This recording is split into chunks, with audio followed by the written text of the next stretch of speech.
आखिर हमारे देश में सब चल क्या रहा है, किस टाइप की राजनीति हमारे देश में हो रही है, इस बात को समझ पाना बहुत परे है। जरा सोचिए,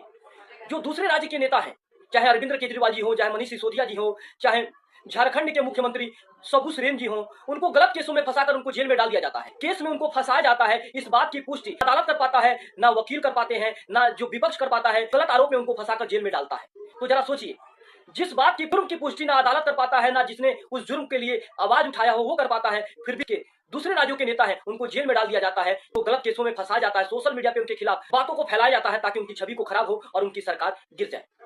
फिर हमारे देश में जो राजनीति का मतलब था वो बदल चुका है, और जो देश की राजनीति का मतलब था कि देश को या किसी राज्य को चलाने की नीति को ही राजनीति समझा जाएगा, उसी को ही राजनीति कहेंगे, वो मतलब बदल चुका है। अब जो मतलब है कि राज्य करने की नीति को ही राजनीति कहा जाएगा। जी हाँ, मैं ऐसा क्यों कह रहा हूं, चलिए आप सभी को बताता हूं। आप सभी को पता है कि बंगाल की पूर्व मुख्यमंत्री ममता बनर्जी थी, और ममता बनर्जी को हराने के लिए एड़ी चोटी का साम दाम दंड भेद सब कुछ लगा दिया गया बंगाल में, तब बंगाल को दखल किया जाता है, बंगाल को जीत लिया जाता है। और बंगाल में ममता बनर्जी के हारने के बाद ही ये खबर आ रही है कि ममता बनर्जी के जो भतीजे हैं अभिषेक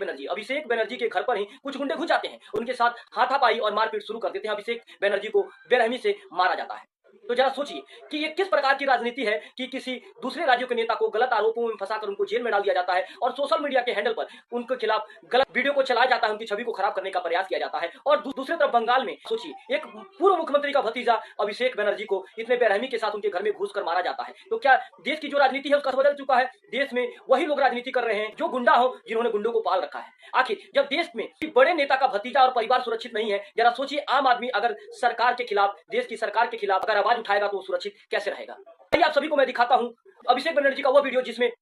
कुछ गुंडे अभिषेक बनर्जी के घर में घुसकर उनके साथ हाथापाई करते हैं और मारपीट करते हैं।